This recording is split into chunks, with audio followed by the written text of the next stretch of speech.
So we're in Ecclesiastes 5. I got the Brown Bible. That's page 989.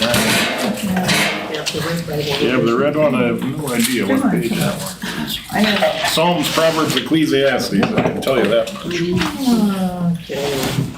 So a couple the theme of Ecclesiastes so far, basically, life is short, life is fleeting. It's all a breath that's here one day, gone the next. So be careful how much trust you put into things that will not last. So 5 and 6 are going to kind of continue that, and then chapter 7 gets into a little more positive of what is a better alternative than to put your trust into things that don't last. And chapter 7 and beyond sort of start to have more godly advice for the positive rather than the negative. So we'll see. I don't know if we'll get to chapter 7 or not, but that's okay if we don't. Why don't we do Ecclesiastes 5, 1 through 7, and as we read this here, the first question, how do verses 1 through 7 sum up the first 3 commandments? So I guess we should review what are the first 3 commandments. First one's no other God. Second one, Don't take his name in the vain. name of the Lord, and the third one, Remember the Sabbath. very good. Okay, so remember the first 3 all have to do with this vertical relationship with God, then the rest of them are about now how does it look with our neighbor, and 4 through 10 have to do with that horizontal relationship. So let's read 1 through 7 and see if we can come up with an answer to that first question. John Scott. Watch your step when you go to the house of God. Go near to listen rather than to give the kind of sacrifice fools give. They do not know what they are doing wrong. Do not be hasty with your mouth, and in your heart do not be in a hurry to bring a matter before God. Because God is in heaven and you are on earth, so let your words be few. As too much busyness leads to dreams, too many words lead to foolish talk. When you make a vow to God, do not delay in fulfilling it, for he takes no delight in fools. Fulfill whatever you have vowed. Better that you do not vow than that you do make a vow and do not fulfill it. Do not let your mouth lead you into sin. Do not say to the temple official that the vow was a mistake. Why should God be angry because of what you say and ruin the work of ruin the work your hands have done? A lot of dreaming produces a lot of vapor. So does a lot of words. Instead, fear God. Yeah, verse 7 is kind of interesting. There's debate on what that even means, but see maybe how it fits in with the rest of it. So let's talk about the first 3 commandments and Solomon's godly advice here in 1 through 7.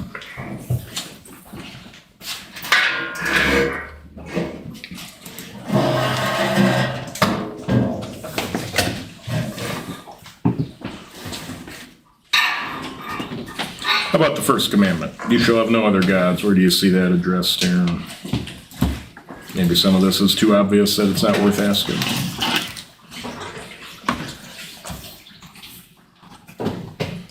We should fear, love, and trust in God above all things. That's how that one is defined. And what does this mean? Do you see just kind of a respect and reverence for God here? When you go to the house of God, recognize where it is, recognize who you're talking to, recognize you're in the God is in heaven. He does whatever pleases him. We are in his house right now. We don't make the rules in his house. This is not like going to your cousin's house for Thanksgiving. You were in the house of the Lord. This is a big deal, what's going on here. So, one way he applies that it's a big deal. What do you think he's getting at with the don't be hasty with your mouth? Let your words be few. Seriousness and vows. We're often told not to be hasty with our mouth, so to speak. That's James, right? Quick to listen, slow to speak, slow to become angry. Charlie, you had your hand up. I was thinking how often we are so quick to just ask God for anything. God, please, your request, it's not really a sincere prayer. It's like you're asking for anything, and help me through it or whatever. Not even really since it's a quick. You're not even thinking about it.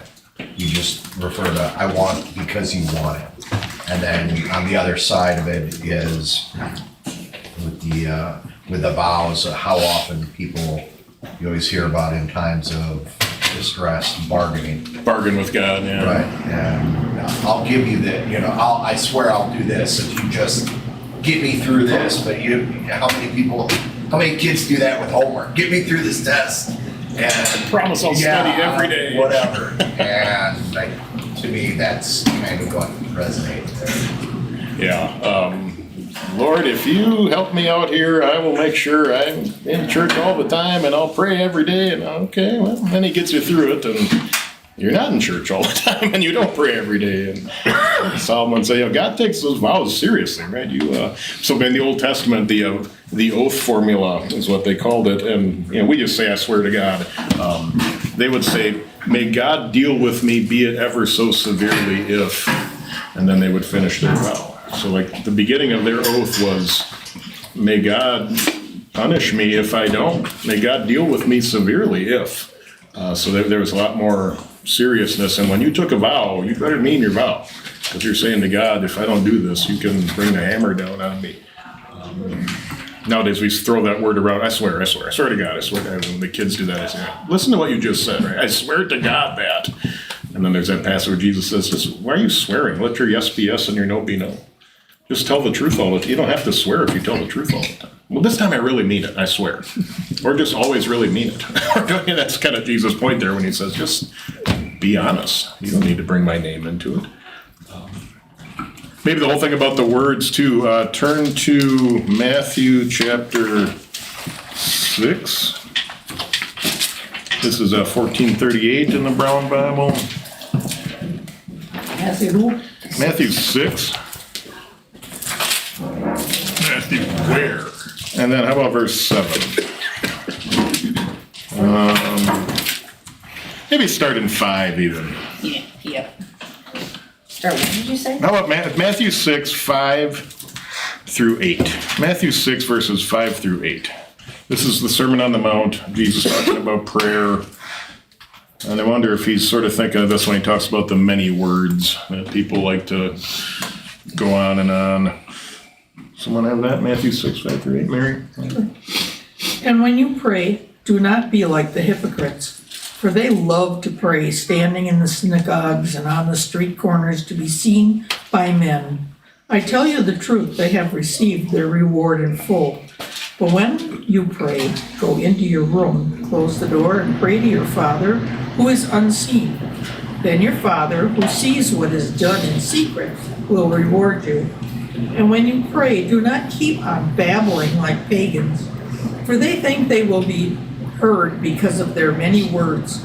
Do not be like them, for your Father knows what you need before you ask Him. What's Jesus getting at there? What pictures in your mind as you hear him talking in You that? don't need to sell God on your needs.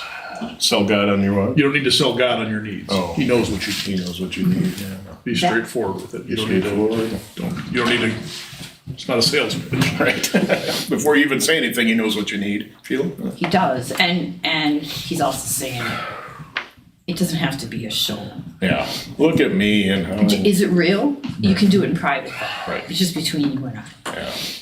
You can picture the Pharisees in their robes. And look at us and how holy we are. And if you only prayed like us, maybe God would love. He said, that's hypocrisy. I mean, God knows everything. You're just putting on a show so people respect you and honor you. It's not about you. It's about God. Go to your room, shut the door. So I've applied this, stuff.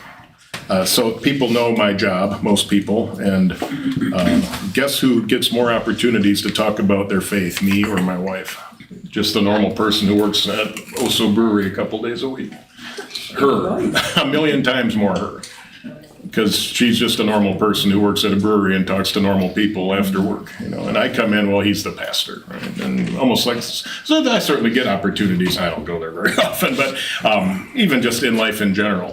I don't want to, he's going to judge me or he's going to say something. But when you're just a normal person around normal people, and you're a pastor's wife, I wouldn't have even guessed.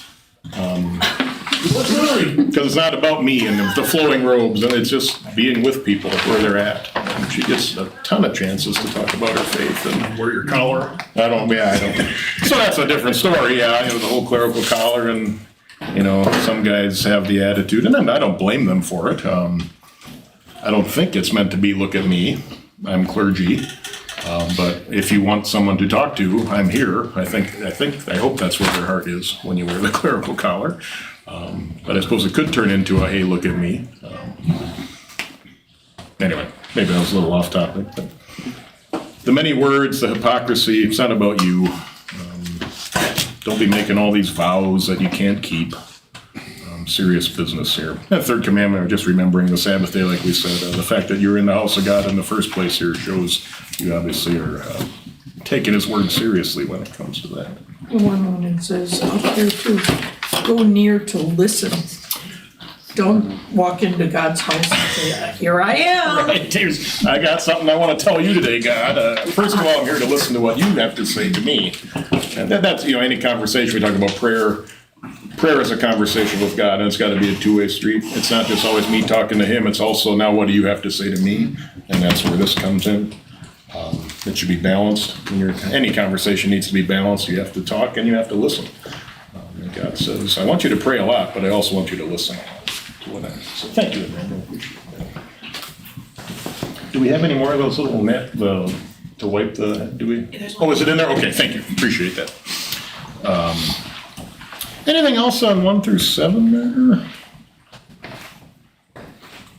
When I was a kid, Yeah, Dean. my mom made sure I knew in King James, verse 1, keep thy foot when thou goest to the house of God, Keep thy foot. which meant you wear a suit and tie, you're in your Sunday best, and that's what you go to church in. Like, keep But it- your foot means to, Keep your foot. I've never heard that phrase. That's King So James. now when you read it in the context, do you think that's what he's talking about here? That's how- Make sure you wear a suit and tie to church? I think that might be a little misinterpretation of that. I think he means respect. I think certainly The respect. house of the Yeah, Lord. Yes. yeah. Respect the house of the Lord. Now, that doesn't mean a suit and tie, but it means respect the house of the Lord. Something special's going on. Yeah, here. Mom just wanted you to Yes. suit and tie. yes. Yeah. Well, there used to be a thing where people got dressed up on Sunday. When I first started teaching, we had a concert coming up. What are we supposed to wear? Wear your Sunday best. And everybody knew what that was. But it wasn't, God didn't say that. No. That's just what But people Culture at just the did it time, more. that's just what Right. people did. Yeah. Right.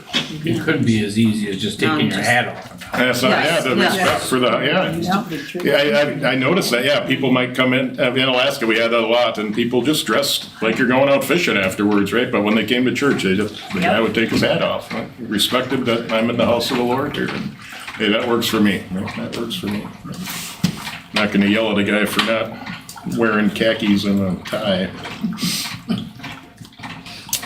Okay, so I think you look at the footnote, if you have the HV, many empty dreams produce many empty words. The meaning of this line is uncertain. I wonder if you're just kind of getting at that same theme about just when you come to the house of the Lord, maybe do a little less talking and a little more listening. Not about what you want and you think. It's about what God has done and what he thinks. Instead, fear God. Okay, then let's continue. How about... Oh, really, this kind of goes together. Why don't we just take 8 to the end of the chapter, then we'll break it down. So it's a bigger section. Talking about Matthew? Oh, no, we're back in Ecclesiastes, sorry. Ecclesiastes 5. What is it, 5? Yeah, start at 8. Okay, I can do that if no one else wants Yeah, to. take it to the end of chapter 5. If you see the poor oppressed in a district, and justice and rights denied, do not be surprised at such things. For one official is eyed by a higher one, and over them both are others higher still. The increase from the land is taken by all. The king himself profits from the fields. Whoever loves money never has money enough. Whoever loves wealth is never satisfied with his income. This too is meaningless. As goods increase, so do those who consume them. And what benefit are they to the owner except to feast his eyes on them? The sleep of a laborer is sweet, whether he eats little or much. But the abundance of a rich man permits him no sleep. I have seen a grievous evil under the sun, wealth hoarded in the harm of its owner, or wealth lost through some misfortune, so that when he has a son, there is nothing left for him. Naked a man comes from his mother's womb, and as he comes, so he departs. He takes nothing from his labor that he can carry in his hand. This too is a grievous evil. As a man comes, so he departs. And what does he gain, since he toils for the wind? All his days he eats in darkness with great frustration, affliction, and anger. Then I realized that it is good and proper for a man to eat and drink, and to find satisfaction in his toilsome labor under the sun during the few days of life God has given him, for this is his lot. Moreover, when God gives any man wealth and possessions and enables him to enjoy them, to accept his lot and be happy in his work, this is a gift of God. He seldom reflects on the days of his life because God keeps him occupied with gladness of heart. Okay, so I've seen everything under the sun. I've seen how this doesn't work out and how it does work out. First of all, let's not let this get too political, but agree or disagree, all human governments are corrupt no matter what party is in power. All humans are corrupt, so yeah. So yeah, all humans are corrupt. Yeah, so it doesn't matter whether you got an R or D after your name. You got sin, you got greed, you got corruption. It just, you don't have to look too far, right? And that's Solomon's point, right? It's nothing new under the sun. This is 3,000 years ago, and what does Solomon say? One high official's watched by a higher one, and then there's higher one over them. And at the end of the day, all officials take their cut of the profit. There's always a little bit of, you never know, right? Some selfish motive or some bad actor in there. And don't put your trust in princes and kings who can't save. Only put your trust in the king who can save. So when people get into these, political arguments, there's always someone, well, you have a finger pointing, there's always some others pointing back at you, and I bet we can find someone in your group who you voted for or who was part of that group who also has corruption. There's always going to be two sides to that story. Enough on that one. Let's get into the rest of it. I remember the old show Cribs on MTV. Not that you watch a lot of MTV, but it was all these athletes and people who had all this money in the world, right? And they would take tours of their house, and they'd come, hey, come on in and look at and there'd be like 25 Bentleys in the garage, and there's the giant 20,000 foot square. It was called Cribs. It was called Cribs, yeah. And here's my giant pool and my movie theater, and these beautiful, lavish homes. And then I saw a documentary once about a lot of these athletes, how later on in life, if they're not wise with their investments, it goes away. And they end up dying not as rich as they were 20 years earlier. They spent it on necklaces and cars and women and whatever, and then it's gone because they weren't wise. They didn't invest. And now they don't have the contract anymore. And now they're sick, and now they have CTE, and now they can't hardly walk. And it makes you think of Ecclesiastes 5. All these riches, anything your mind can imagine, you can buy. And at the end of the day, you end up naked on a table, just like anyone else ends up naked on a table. So maybe fun while it lasts, but keep it all in perspective. Naked I come into the world, naked I go out. So maybe you've seen similar shows to that, or you hear about lottery winners too. That can happen. They win the Powerball, whatever, $50, $100 million. And then, now let's look at their life 10 years later. And not all, but some. Okay. Where did it all go? Right? Went on a big spending spree, and now it's gone. Because I don't know what to do with that. Right. It's too much. What else in those verses in between? How about this? So this isn't on your sheets, but verse 10. Anyone who loves money is never satisfied with money. Right. And anyone who loves wealth is never satisfied with his income. Maybe the word loves is the key word. Anyone who loves wealth and income. Talk to me about that. Yeah, so I do talk about that quite a bit, actually. Don't chase the dollar is how I say it. Because God says in the Bible, and no, I couldn't tell you exactly which verse. I'm really not good at that. But Most of us aren't. But good, okay. So don't chase the dollar, because if you do, you'll never have enough. Just do the right thing, let God worry about the blessings. And all the stuff we have really isn't ours anyway. We're just the stewards of His blessings. All belongs to him. All going to go to someone else one day when you're gone. And those that have a lot want more. When that's your love. Yeah. When that's your primary. love. Yeah, if you're Love of chasing money it. and you have money, you want more and more and more. If you chase that, that's your focus, not God. And so it Yeah, hurts they you. don't focus on God at all. That's their idol, is money. or wealth or whatever. I'm curious your thoughts, Charlie, as a financial advisor guy. Have you, obviously I don't want you to name names, but have you seen that in life where If you want to. in your line of work where people, the more they have, the more you have meetings with them and like, you weren't like this 10 years ago, but now you have a lot of stuff and you want more stuff? Or is that not really a thing? I would say, coming from the Midwest, it's a lot less. Because we're more Conservative. normal, humble. Just, Right, it's more humble and not to show Yeah. or display how much money they have. I mean, some of the wealthiest individuals that I know, you wouldn't think they had No.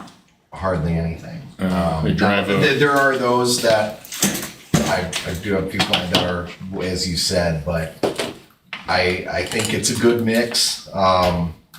And I've always said in working with the community on doing various projects and things like that, it's always funny to me how there are certain individuals that belittle some of the wealthiest people that are in our community, but yet they are the most generous to the benefits, the community organizations, the churches, the local groups, and yet unfortunately they, just because they have funds or have money or have been successful in life, is a stereotype and they get cast in that. But yet they're the first ones that people go to when they want a check written for the local, community center. Humane Society or whatever. Whatever, right. And so I think it's a good mix, but there is that. There are people that chase it, that just chase. I think the biggest thing I've seen is people chase the money thinking it's going to satisfy a certain emptiness or it will solve a problem, but yet it doesn't, and it's a catch point. It just keeps going and going and going. Hamster wheel, you never catch the. Right, and 30 years later, they look back and go, what was it for? Well, I missed out on whatever. No. Sacrifice certain things that I could have been doing elsewhere, and now I have this, and What does it matter? Yeah. right, it means nothing. All the sleep I lost, all the worry I had, all the relationships Absolutely. I could have had that I didn't because I was too busy chasing the carrot that I could never catch. And But I've read a few articles, like he said, people who are massively wealthy, where their goal is to distribute it and give it all away before Right. they die. Not to their family, but to homeless and people who need Yeah. it and stuff like that. And that's not wrong people to are- have riches. Not Right. If at people all. are dogging someone just because they're wealthy, get real. It's because you're jealous.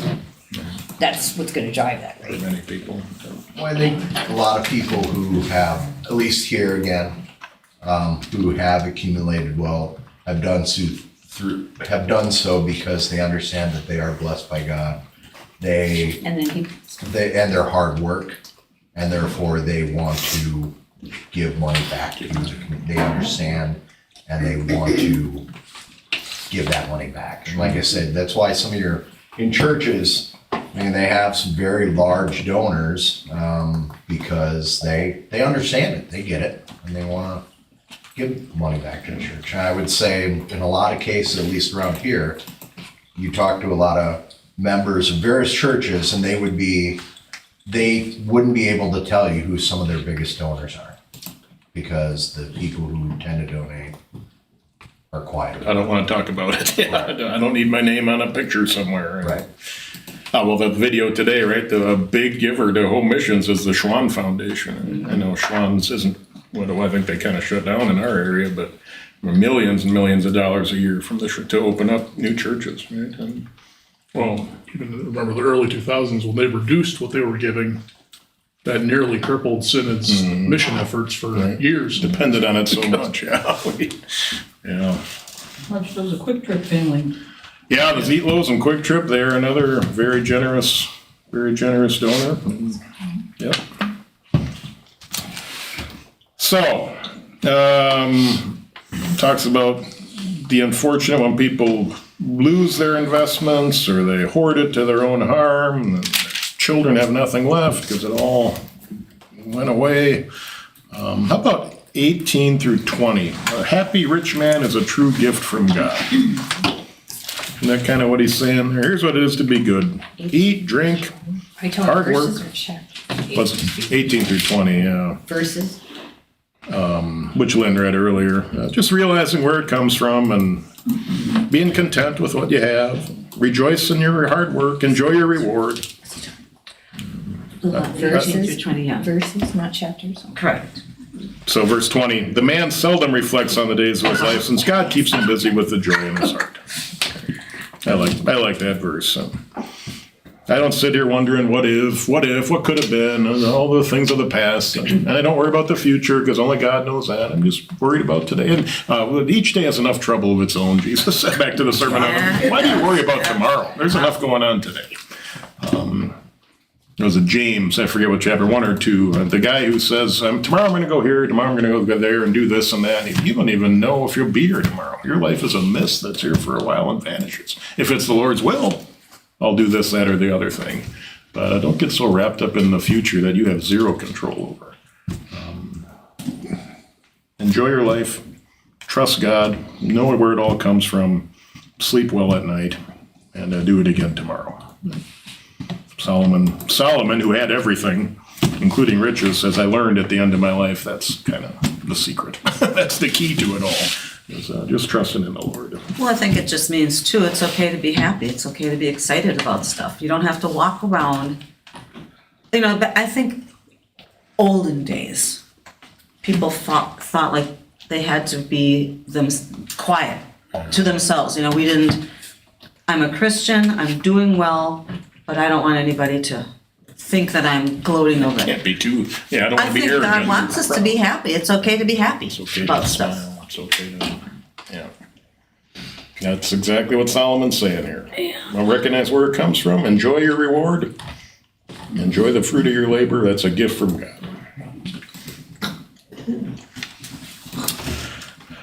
All right. 6 continues on with that theme. How about 1 through 7? Chapter 6, 1 through 7. Ecclesiastes. Randy's got it? Or Jan, I'll get you next. There is an evil that I have seen under the sun, a common burden that people bear. God gives somebody wealth, riches, and honor so that he lacks nothing of everything that he craves. But God does not give him the opportunity to eat it. Instead, a stranger eats it. This is vapor and a sickening evil. A man may father 100 children and live many years, but if his soul is not satisfied with good things, and he does not even have a proper burial, no matter how many days he lives, I say, a stillborn baby is better off than he is. Why? Because that baby comes like a vapor and leaves in darkness, and its name gets covered in darkness. The baby does not see the sun or know it, but it enjoys more peaceful rest than that man does. Even if that man would live 1,000 years, 2 times without enjoying good things. They all go to the same place, don't they? All of a man's hard work is to feed his mouth, but his appetite never feels satisfied. What did he just say there? So I think he's saying if you're you can be massively wealthy and you can have all these kids, but if you're not focused on the right thing, it doesn't mean anything. And those kids, they might not even be there for your funeral or because they didn't learn love and respect and God and everything. They're just so. What good did it do you? You're miserable. You have all this stuff and you're still miserable. Yeah, so I think the end of verse 2 there, God does not get, so he has all this riches and honor, lacks nothing, but God does not give him the opportunity to eat it. And maybe that's not just talking about food, right? To recognize your blessing. Because he worked, drive to get more, and never got to sit down and enjoy it. Yeah. Didn't spend time with his children, My grandchildren, kids disown me, they want my friends. money, but they don't want a relationship. And, church, whatever, yeah. Yep. And now I died, and how many people care? Because I was so busy with everything else outside of relationships and people and a few other verses, if you look on your sheets there, 2 Corinthians, Matthew, and Hebrews. We talked about the Matthew one, that's the whole don't worry about tomorrow. Let's look at 2 Corinthians 8 and Hebrews 13. 2 Corinthians 8, 1 through 9.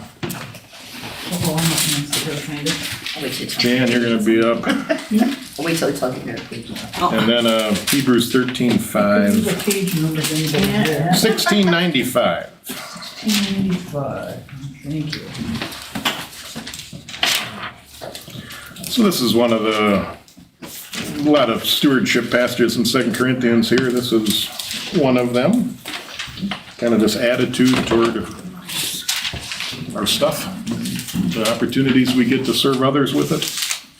2 Corinthians 8, 1 through 9, Jan, what do you got?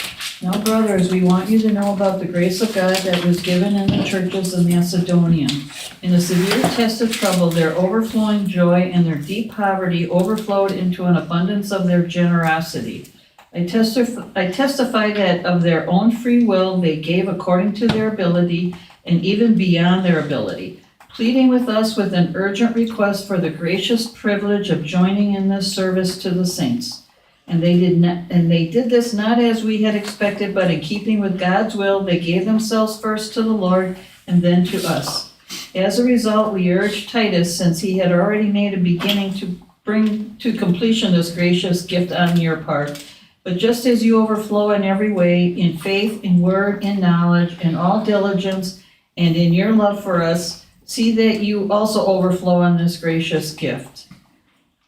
Through 9? Yeah, one more paragraph. Okay, I do not say this as a command, but to test how genuine your love is by comparing it with the eagerness of others.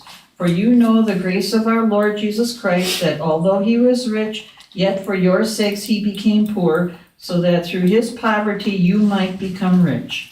Okay, so you have the churches in Macedonia, and he says, I want to give you the story of what happened in those churches. And he's writing to the Corinthians. So I'm going to give you what happened in Macedonia, and now I'm going to talk to you here in Corinth.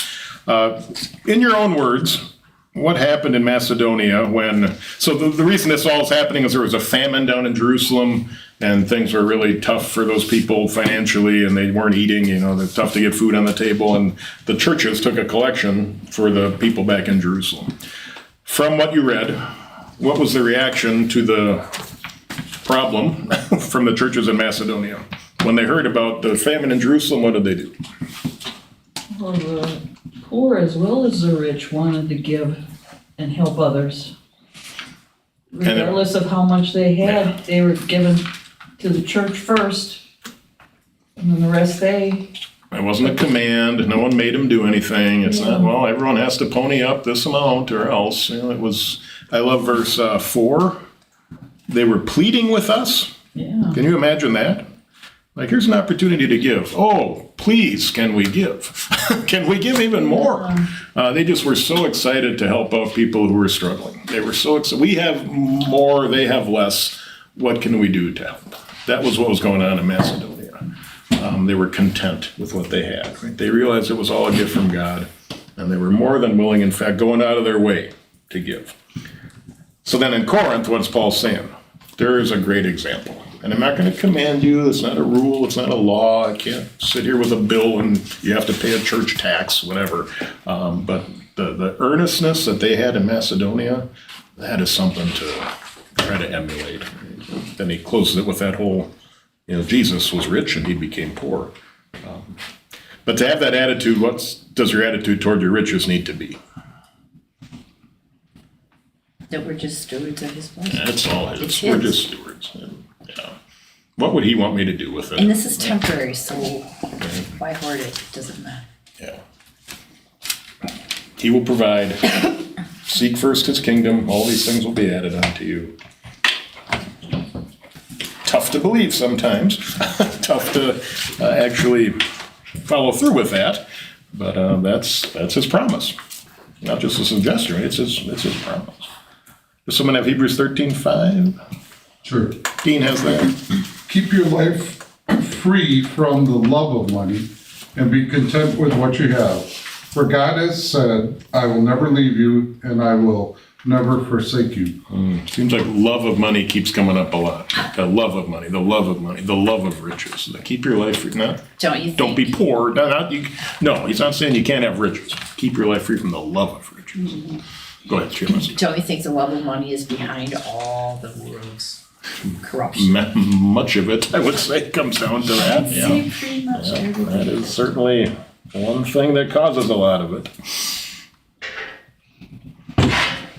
Okay. How about 8 through 12 of chapter 6 back in Ecclesiastes. 8 through 12.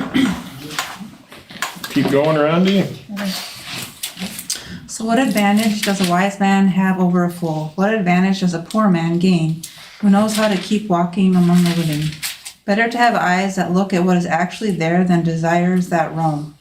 This too is vapor and chasing the wind. Whatever exists already has its name, and it is already known what man is. He is not able to win in court against one who is stronger than he is. Yes, the more words, the more vapor. What advantage does a man have? For who knows what is good for a man in life in the few days of his life that vanishes like vapor? What passes like a shadow? That passes like a shadow. Who will tell the man what will be after him under the sun? Okay, this is kind of his closing thoughts. We're going to move on to another topic here in the next chapter, but saying it again, right? What advantage does a wise man have over a fool? Does it matter? All the stuff you gain, it's just a chasing after the wind. Verse 11, you see in the footnote, it could also be just things. The more things, the more vapor. What advantage does a man have? How about this? What do most people consider a successful life? And what should a Christian consider as a successful life? Underline the word success there. My kids and grandkids have faith in God. At the end of the day, I'm happy. my kids know Jesus as their Savior. My grandkids love Jesus. I would say that's a pretty successful life. Yeah. Because the rest of it all goes away one day. But to know they're going to be in heaven, all worth it. Sure.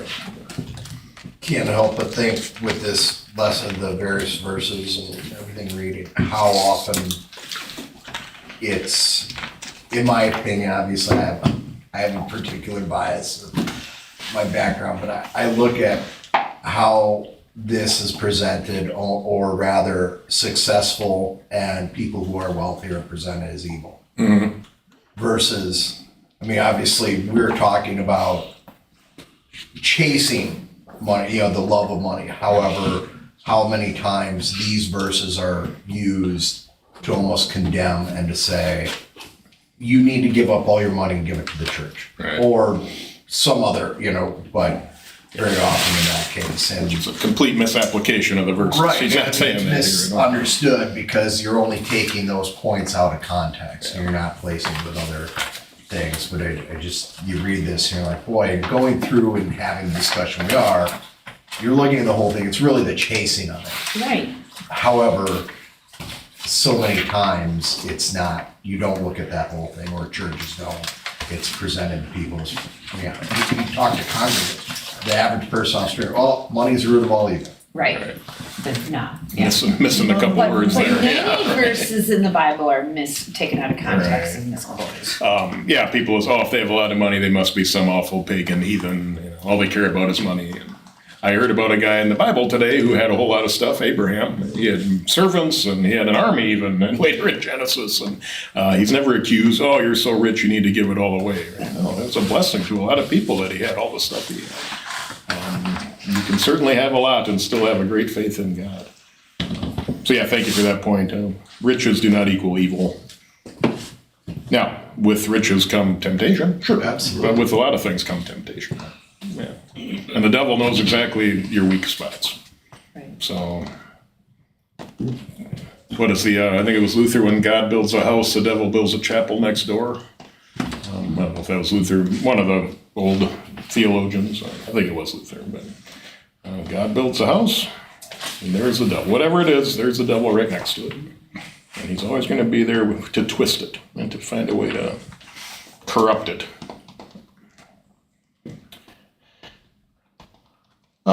Speaking of Luther, here's some quotes. This is from his commentary on Ecclesiastes. He always has a nice perspective. Bottom of that first page. The traveler with an empty purse can sing in the presence of a robber. Give me all your money. Okay. Here you go. Take it. The rich man is frightened by every bramble bush, and at the height of his happiness, he's as miserable as possible. He thinks of nothing, wonders at nothing, yearns for nothing except money. Again, this is the love of money. All I can think about is more and more and more. In the same way, the ambitious man looks at nothing except honors. How many more people can think I'm great? How many more people can give me praise? The lover does not look at his own wife, but is always looking at another woman. That is, such people do not enjoy the good creatures that are present now. Thus, the wicked begin their hell in this life. That's an interesting quote.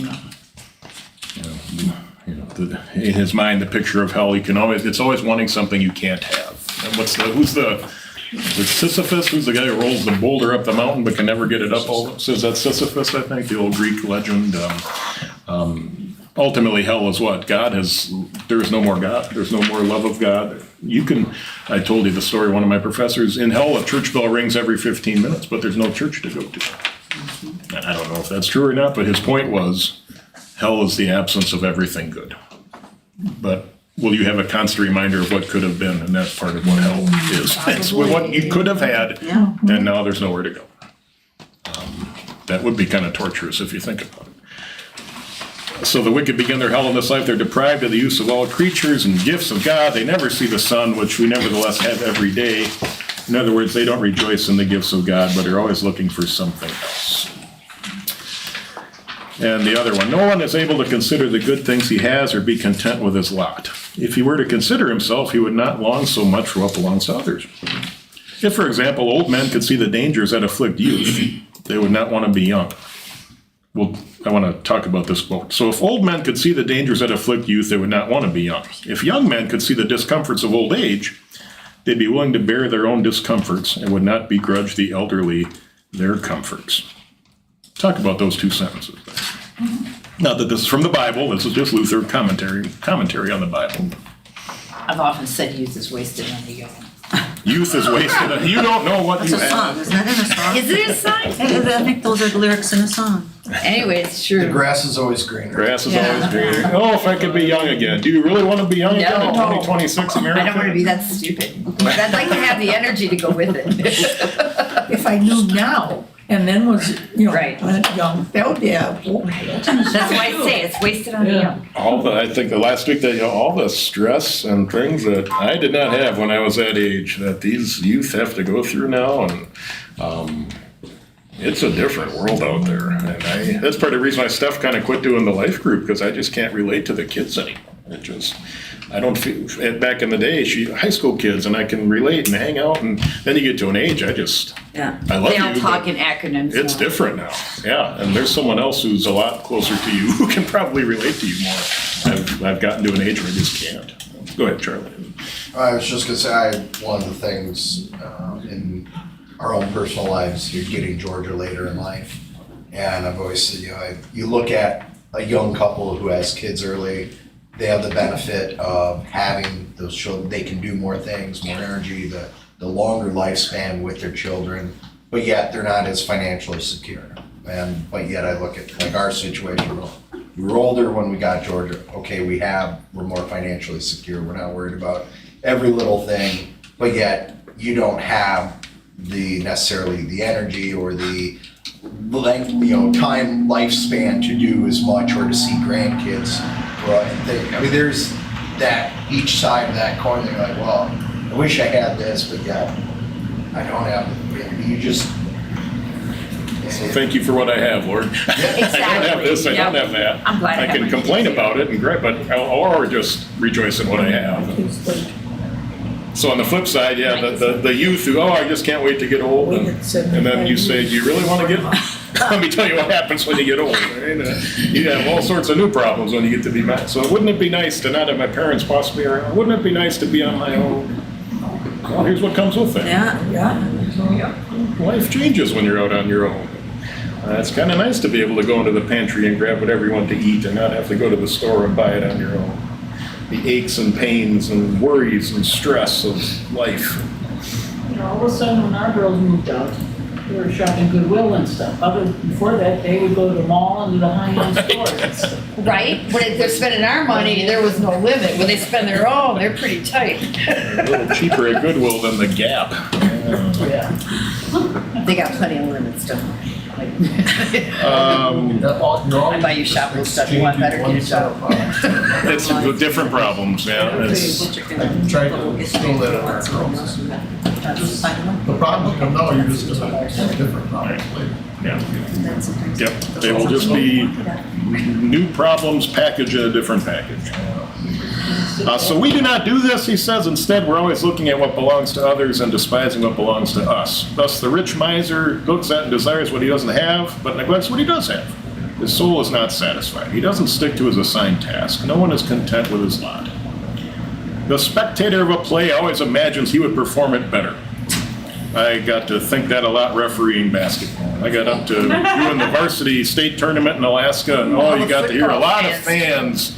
You missed that one. Yeah, You think, yeah. well, you come down here and see if you can do Yeah. that. Right. You can Oh, run yeah. up and down the court with these kids for 40 minutes. And you tell me that of the 102 times I blew my whistle, maybe I missed one or two. Hey, we need more refs. Come sign up. I'll take you through the class so you can get the association. The spectator, the Monday morning quarterback thing. If I hear someone else preach, I think I would be able to surpass him in many ways. A servant thinks likewise. If I were king, I would administer everything with the utmost prudence. But the soul neglects its own job and is completely preoccupied with someone else's job, and so it does not do either one right.